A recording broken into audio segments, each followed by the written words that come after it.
ஸ்ரீமதே ராமானுஜாய நமஹா. அனைவருக்கும் இனிய காலை வணக்கம். நாமோ ஸ்ரீமத் பாகவதத்தின் நாள் 26ல நாம இருக்கோங்க. நாம ஸ்கந்தம் 3ல தான் இருக்கிறோம். விதுர மைத்ரேய சம்வாதத்துல தான் இருக்கோம் அப்படின்றத பார்த்தோம். நாமோ இதுவரைக்கும் என்ன கதை பார்த்துருக்கோம் அப்படின்றத ஒரு அவுட்லைனா பார்த்துக்கிட்டோம் அப்படின்னா, நமக்கு கதை சொல்லத்துல அந்த கோர்வை வந்து விட்டு போகாம இருக்கும்.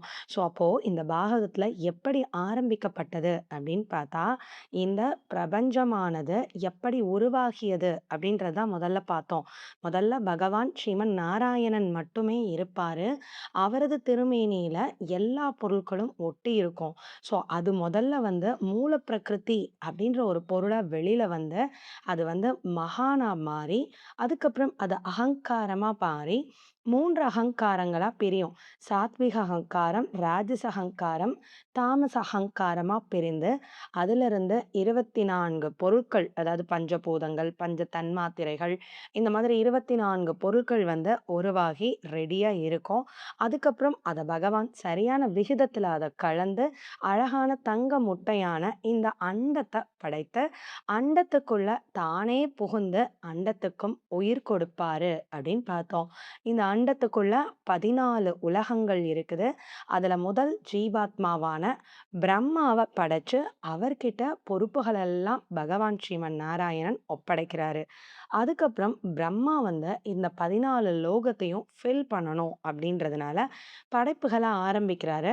முதல்ல வந்து சனத்குமாரர்கள் அப்படின்ற முனிவர்கள படைக்கிறாரு. அதுக்கப்புறம் ஈஸ்வரனாகிய அந்த ருத்ரன படைக்கிறாரு. அதுக்கப்புறம் வந்து 10 ரிஷிகள வந்து படைக்கிறாரு. அதுக்கப்புறம் ஸ்வயம்புக மனு சதரூபய வந்து படைக்கிறாரு. அதாவது மனிதர்கள்லாம் உருவாகணும்னு. அப்ப இந்த ஸ்வயம்புக மனு மனிதர்கள உருவாக்கணும் அப்படின்னா, பூமி வேண்டுமே! பூமியே இல்ல.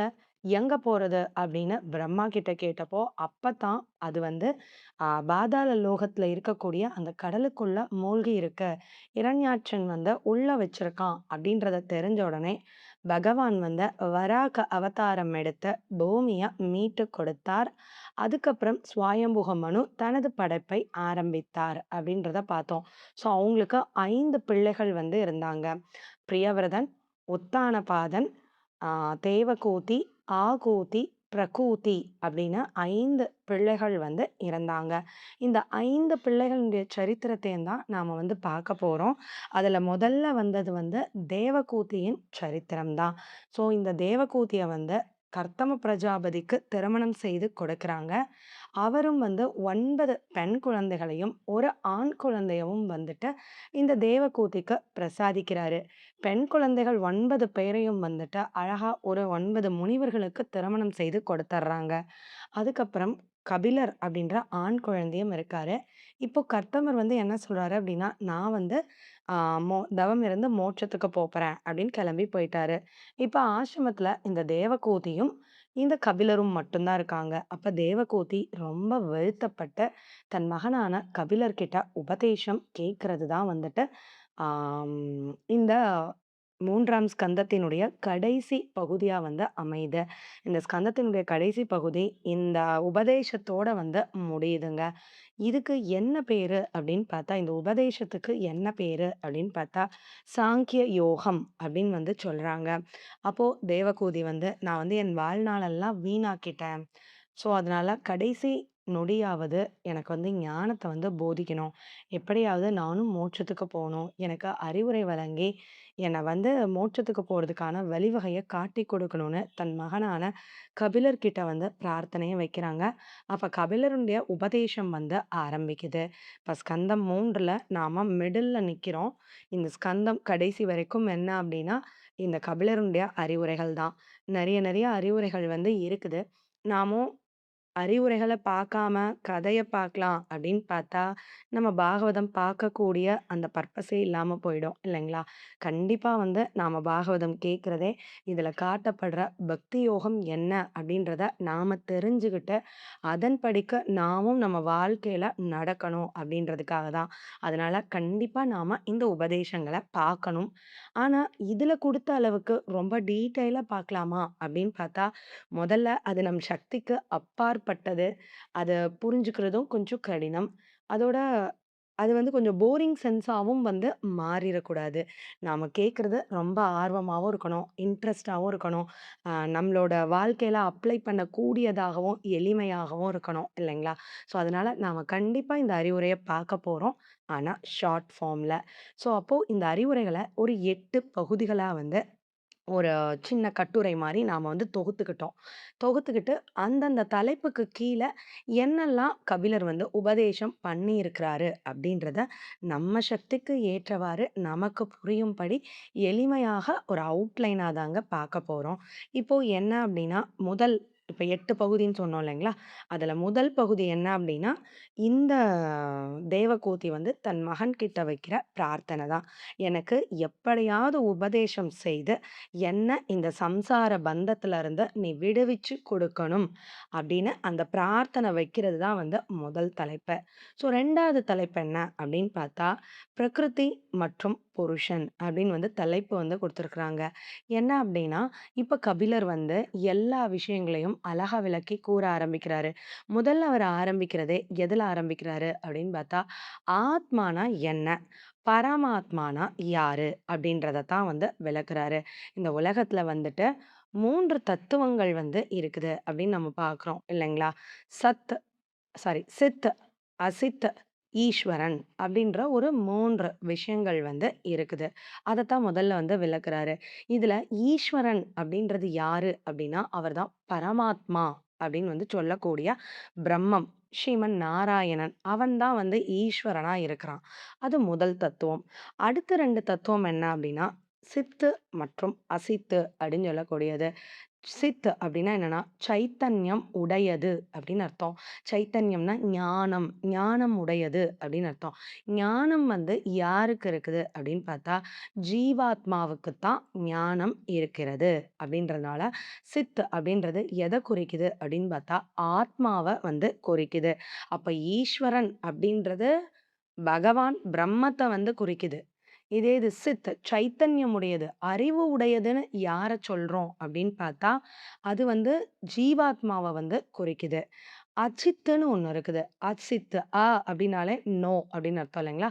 ஸோ சித்துனா சைத்தன்யம் உடையது. சித்து அப்படின்னா வந்து சைத்தன்யம் இல்லாதது அப்படின்னு அர்த்தம். அப்ப அறிவற்ற பொருள், ஜட பொருள் அப்படின்னு வந்து அர்த்தம். ஸோ நாம இந்த உலகத்துல பார்க்கக்கூடிய அத்தன பொருட்களுமே வந்து ஜட பொருள்கள் தான். இந்த பிரபஞ்சம் முழுக்க எதால நிரப்பப்பட்டிருக்குன்னா, இந்த சித்தாலயும், அசித்தாலயும் தான் நிரப்பப்பட்டிருக்கு. முழுக்க முழுக்க நம்ம பார்க்குற மலை, கடல், ஆ பார்க்குற எல்லா விஷயமுமே மரங்கள், விலங்குகள், மனிதர்கள் எல்லாருமே நம்மளுடைய உடல் இருக்குது இல்லையா? இந்த உடலே வந்து ஒரு ஜட பொருள் தான். இதுவே வந்து ஒரு அசித்து தான். ஆனா, இந்த அசித்துக்குள்ள சித்த வந்து பகவான் ஒளிச்சு வச்சிருக்கிறாரு. இப்ப நம்ம மனிதன எடுத்துட்டோம் அப்டின்னா, வெளியில நம்மளோட உடல் தெரியுது. உள்ளுக்குள்ள நம்மளுடைய ஆத்மா இருக்கு இல்லைங்களா? ஸோ, அப்ப அதுதான் வந்து சித்து. ஸோ, இந்த சித்து தான் அசித்த தாங்குதே தவிர, அசித்து ஒரு நாளும் சித்தை தாங்குவது கிடையாது. வெளியிலருந்து பார்க்கறக்கு உடம்பு தான் உள்ளுக்குள்ள ஆத்மாவ தூக்கிக்கிட்டு இங்க அங்கேயும் போகுதுன்னு நமக்கு தோணும். ஆனா, அது உண்மை அல்ல அப்படின்னு சொல்றாங்க. உள்ள இருக்கிற ஆத்மா தான் இந்த உடல இயங்கவே வைக்குது. அதுதான் இந்த உடம்ப தூக்கிக்கிட்டு நடக்க வைக்குதுன்றாங்க. அப்படியா? அது உண்மையா? அப்படின்னு பார்த்தா, ஆமாங்க. இந்த ஆத்மா மட்டும் இந்த உடல விட்டு பிரியட்டும். என்ன நிலைமை இந்த உடலுக்கு ஆகுதுன்னு நமக்கே தெரியுது இல்லைங்களா? உடல் சடக்குன்னு கீழ விழுந்துருதே! அதுலருந்தே தெரியுது இல்லைங்களா? இந்த உள்ள இருக்கிற அந்த சித்து, அந்த ஞானமான பொருள் தான் அஞ்ஞானமான இந்த உடலையே வந்து தாங்கிக்கிட்டு இருக்கு அப்படின்றது வந்து தெரியுது இல்லைங்களா? ஸோ அதத்தான் வந்து இங்க எக்ஸ்பிளைன் பண்றாரு. ஸோ இந்த உலகத்துல 3 தத்துவம் இருக்கு. ஈஸ்வரன் இருக்கான். அசித்து ஞானம் அசித்துனா ஞானமில்லாத பொருட்கள், ஞானமுடைய பொருட்கள். இந்த ஞானமுடைய பொருளும், ஞானமில்லாத பொருளும் பகவானுக்கு உடலாகத்தான் இருக்குது அப்படின்னு வந்து சொல்றாரு. பகவான் பிரம்மம். அவருடைய திருமேனியாத்தான் இந்த பொருட்கள் எல்லாம் ஒட்டிட்டு இருக்கு அப்படின்னு வந்து காட்டிக் கொடுக்கிறாரு. இது நாம இப்ப பார்த்தோம் இல்லைங்களா? இந்த பிரபஞ்சம் எப்படி உருவாகுது? பகவானின் திருமேனியிலிருந்து எப்படி மூல பிரகிருதி வருது அப்படின்னு பார்த்தோம் இல்லைங்களா? அதே தாங்க இவர் இங்க எக்ஸ்பிளைன் பண்ணியிருக்கிறாரு. அத திருப்பி ஒரு தடவ தன் அம்மாவுக்கு வந்து சொல்லிக் குடுக்குறாரு. நம்ம ஏற்கனவே பார்த்துட்டோம். அதே விஷயங்கள் தான். எப்படி பகவானுடைய திருமேனில இதெல்லாம் ஒட்டி இருந்துச்சு. அது எப்படி மூல பிரகிருதியா வந்துச்சு. அது எப்படி பிரிந்தது. அது எப்படி வந்து இந்த அண்டமா வந்து உருவாகியது. அப்படின்ற இந்த விளக்கத்த ஃபுல்லா எக்ஸ்ப்ளைன் பண்ணி குடுக்குறாரு. கபிலர் வந்துட்டு. ஸோ அப்போ என்ன சொல்றாரு அப்படின்னு பார்த்தா, இந்த பிரபஞ்சத்த பத்தி விளக்கிட்டு, இந்த ஆத்மாவ பத்தியும் சொல்லிட்டு, ஒரே வரியில வந்து குடுக்குறாரு. என்ன அப்டின்னா, இந்த உலகத்துல நாம பார்க்கக்கூடிய இந்த பிரகிருதியிலிருந்து உருவான அனைத்து பொருள்களுமே 3 குணங்களின் தன்மை வாய்ந்ததா தான் இருக்கும். சத்வகுணம், ரஜஸ்குணம், தமோகுணம். இந்த 3மே வந்து கலந்து தான் இருக்கும். காலத்தின் மாற்றத்துக்கு அது வந்து ஆட்பட்டுக்கிட்டே தான் வந்து இருக்கும். இதெல்லாம் வந்து மாறிக்கிட்டே இருக்கும். ஆனா, எது மாறாதது அப்படின்னு பார்த்தா, உள்ள இருக்கிற ஆத்மா மட்டும் தான் வந்துட்டு என்னைக்குமே வந்து மாறாம அப்படியே வந்து இருக்கும். ஞானமுடையதா இருக்கும். ஆத்மாவ அழிக்கவோ, வெட்டவோ, நனைக்கவோ, உலர்த்தவோ எதுவுமே செய்ய முடியாது. உருவாக்கவும் முடியாது, அழிக்கவும் முடியாது அப்படின்னு வந்து சொல்றாரு. சரி, ஓகே. ஆனா, நமக்கு இந்த வாழ்க்கையில வாழ்றப்போ, இந்த மாதிரிலாம் இல்லியே! இந்த ஆத்மாவ நம்மால தனியா பிரிச்சு பார்க்கவே முடியலையே! இப்படி கதை கேட்கிறப்ப சரி, சாமி கும்பிடுறப்ப சரி, அந்த நேரம் நமக்கு புரியுது. ஓகே, நான் வந்து ஆத்மா, நான் பகவானுக்குரியவன், நான் பகவான வழிபாடு பண்ணணும் அப்படின்றது தெரியுது. ஆனா, நார்மலா நம்மளோட டேஸ்ல நாம வாழ்றப்போ, நம்மளால அத ஃபாலோ பண்ண முடியலையே! அத நெனச்சு கூட பார்க்க முடியலையே! அதுக்கு என்ன காரணம்? அப்படின்னு வந்து கேட்குறாங்க. யாரு? இந்த தேவகோதி வந்துட்டு, தன்னுடைய பிள்ளைகிட்ட. அப்போ அதுக்கு ஒரு உதாரணம் வந்து காட்டுறாரு கபிலர் வந்துட்டு. என்ன அப்படின்னா, ஒரு பாத்திரத்த எடுத்துக்கங்க. அந்த பாத்திரம் நிறைய தண்ணி ஊத்திக்கங்க. அத சூரியனுடைய வெளிச்சத்துல போய் வைங்க. இல்ல நிலாவுடைய வெளிச்சத்துல வைங்க. அப்போ அந்த சூரியனுடைய பிம்பமானது இந்த பாத்திரத்துக்குள்ள இருக்கிற தண்ணீல வந்து விழும். அப்போ அந்த பாத்திரத்துக்குள்ள தண்ணிக்குள்ள தான் இந்த சூரியனே இருக்கிறத போல தெரியும். காத்து அடிக்கிறப்போ என்ன செய்யும் அப்படின்னா, காத்துக்கு அந்த தண்ணியும் ஆடும். தண்ணிக்குள்ள இருக்கிற சூரியனும் வந்து என்ன செய்யும்? ஷேக் ஆகும். ஆனா, உண்மையிலே சூரியன் ஷேக் ஆச்சா? இல்ல, இல்லைங்களா? சூரியன் வானத்துல அசையாம அப்படியே தான் இருக்காரு. ஆனா, இந்த காத்து அடிக்கிறப்ப தான் என்ன ஆகுது அப்படின்னா, இந்த தண்ணி அசைவாகி, சலனமாகி என்ன செய்யுது? ஆ அந்த சூரியனே அசையறத போல வந்து தெரியுது. இத போல தான் இந்த நாம பார்க்குற இந்த உலகம், பிரகிருதி, இந்த உடல் எல்லாமே வந்து இந்த பாத்திரமும் தண்ணிய போல தான். அதுல வந்து இந்த ஆத்மா தான் நிரந்தரமானது. எந்த அழிவுக்கும் உட்படாதது தான். ஆனா, இந்த காத்தடிக்குதுன்னு சொன்னோம் இல்லைங்களா? இந்த காத்து தான் வந்துட்டு கர்மாவ போல. இந்த கர்மாவினுடைய தாக்கம் வீச வீச என்ன ஆகும் அப்படின்னு பார்த்தா, உள்ள இருக்கிற ஆத்மாவே ஷேக் ஆகுற மாதிரி தெரியும். ஆனா, அது உண்மை கிடையாது. நாமோ இன்ப துன்பத்த அனுபவிக்கிறது வந்து இந்த பிம்பம், அதாவது அந்த தண்ணிக்குள்ள இருக்கிற சூரியன் ஆடுறத போல. ஆனா, உண்மையிலேயே ஆத்மாவுக்கு எதுவுமே ஆகாது. ஆனா, அந்த கர்ம வினைய அனுபவிக்கிறப்போ, ஒரு பிம்பம் மட்டும் தோன்றும். அது வந்து அசையிறத போல. இத மாரி தான் நம்மளுடைய கர்ம வினை தான் வந்து நம்மள வந்து இந்த துன்பத்திற்கு எல்லாத்துக்கும் ஆளாக்குது அப்படின்றத வந்து சொல்றாரு. சரி, கர்மா வந்து துன்பத்துக்கு ஆளாக்குது அப்படின்னா, நாம ரொம்ப மிகுந்த வலியவும், வேதனையவும் அனுபவிக்கிறோமே! அதுக்கெல்லாம் என்ன காரணம்? ஆத்மா அசையாம இருக்குன்னா, ஆத்மாவுக்கு எந்த ஒரு பாதிப்பும் இல்லன்னா, வலியும் வேதனையும் இல்லாம இருக்க வேண்டிதானே! அது ஒரு பிம்பம் போல தானே இருக்கு. அப்படின்னு வந்து நீ சொல்ற, அப்படின்னு வந்து கேட்குறாங்க. அதுக்கு கபிலர் என்ன சொல்றாரு அப்படின்னா, ஆமாம். ஒரு கர்மாவ ஆத்மா எப்படி அனுபவிக்கிறான்? அந்த வலி, வேதனை எல்லாம் ஆத்மாவ தீண்டாது. உண்மதான். ஆனா, அந்த கர்மாவெல்லாம் அனுபவிக்கிறது மனது அப்படின்ற ஒரு விஷயம் தான் வந்துட்டு அனுபவிக்குது. நம்மளுடைய எல்லா செயல்களுக்கும் காரணம், நம்ம ஏற்கனவே செஞ்ச கர்மாவுக்கும் காரணம் நம்மளுடைய மனது தான். அந்த கர்மாவினுடைய பலன நம்மள அனுபவிக்க வைக்கிறதும் இந்த மனது தான். எல்லாத்துக்கும் மூல காரணம் நடுவுல இந்த மனது நிக்குது. நம்மளுடைய புலன்கள் எல்லாத்தையும் இந்த பக்கம் ஒரு பக்கம் பிடிச்சிருக்கு. இந்த பக்கம் நம்ம ஆத்மாவ பிடிச்சிருக்கு. நடுவுல இந்த மனசு தான் நின்னு இன்டர்மீடியட்டா நம்ம கர்மாவினுடைய அந்த பலன்கள வலியோ, வேதனையோ, துன்பமோ, இன்பமோ அத அனுபவிக்கிற அந்த உணர்வ குடுக்குறது இந்த மனது தான் அப்படின்னு சொல்லி காட்டிக் கொடுக்குறாரு. ஸோ, அப்போ இன்னைக்கு நாம என்ன பார்த்துருக்கோம் அப்படின்னு பார்த்தீங்கன்னா, ஆ கபிலர் தனது உபதேசத்த ஆரம்பிச்சாரு.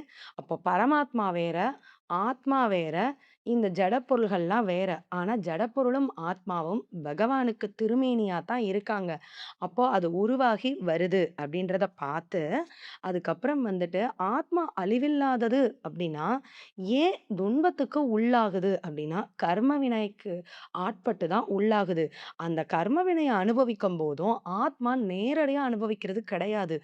நடுவுல மனம்ன்ற ஒரு புலன் இருந்து தான் அத அனுபவிக்க வைக்குது. எல்லாத்துக்கும் மனசு தான் காரணம் அப்படின்னு சொல்லி, அந்த டாபிக்க முடிச்சு குடுக்குறாரு கபிலர் இனி மனத எப்படி திருப்புறது அப்படின்றத சொல்லி, இன்னும் பக்தியினுடைய வகைகள் எவை எவை அப்படின்னு சொல்லி, இன்னும் பல உபதேசங்கள் இருக்கு.